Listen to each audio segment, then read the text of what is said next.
క్రీస్తునాథుని యందు ప్రియా దేవుని బిడ్డలారా, ఈరోజు తల్లి శ్రీసభ మరియ తల్లిని నిష్కలంక మాతగా కొనియాడుతూ ఉంది. నిష్కలంకం అనగా ఇటువంటి కలంకం లేనిది. సృష్టి ఆరంభంలో తండ్రి దేవుడు ఆదామును అవ్వను తన వలె పవిత్రంగా సృష్టించాడు. వారికి పాపం అంటే ఏమిటో తెలియదు, పాపరహితులు. దేవుని ఆజ్ఞను మీరిన తరువాత సర్పరూపంలో సాతాను ఆది దంపతులను శోధించి దేవుని ఆజ్ఞ ధిక్కారానికి పాల్పడినట్లు చేసింది. ఫలితంగా పాపమలినం సోకింది.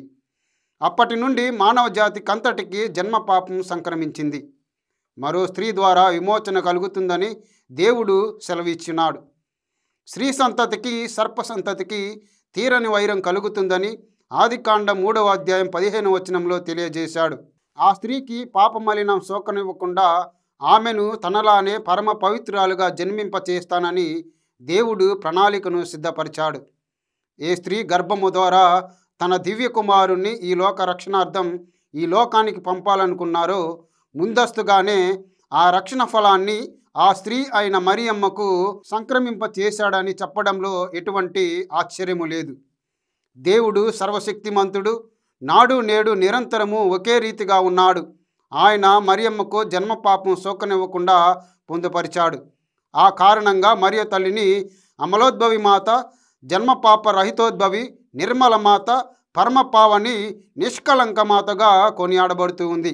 ఎందుకంటే దేవుడు తన కుమారుడు యేసుక్రీస్తుని మానవ అవతారం దాల్చుటకు మానవ జాతి రక్షణ నిమిత్తము పవిత్ర కన్య మరియమ్మను ప్రారంభ దశ నుండే జన్మ పాపం సోకనివ్వకుండా జన్మింపచేశాడు. లోక సృష్టికి పూర్వమే దేవుడు మరియను సుతుడైన సర్వేశ్వరునికి తల్లిగాను, పిత అయిన సర్వేశ్వరునికి ప్రియపుత్రికగాను, పవిత్రాత్మ సర్వేశ్వరునికి స్నేహితురాలుగాను ఎన్నుకొని ఆమెను జన్మపాపం లేకుండా జన్మపాప రహితోద్భవిగా ఉద్భవింపచేశాడు. క్రీస్తు శకం 1858వ సంవత్సరంలో ఫ్రాన్సు దేశంలో లూర్దు నగరంలో బెర్నదత్తుకు దర్శనమిచ్చినప్పుడు మరియ తల్లి తాను జన్మపాపం లేకుండా జన్మించిన రాణి అని ప్రకటించింది.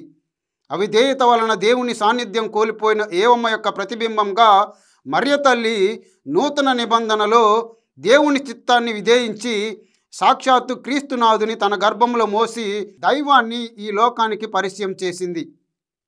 కాబట్టి ప్రియమైన దేవుని బిడ్డలారా, 4వ శతాబ్దం నుండి మరియ తల్లిని నిష్కలంక మాతగా కొనియాడుతున్నప్పటికీ 1854వ సంవత్సరంలో 9వ భక్తినాథ పాపుగారు ఇనెఫబిలిస్ దేయుస్ అను విశ్వలేఖ ద్వారా మరియ తల్లిని నిష్కలంక మాతగా ప్రపంచంనకు బోధించాడు.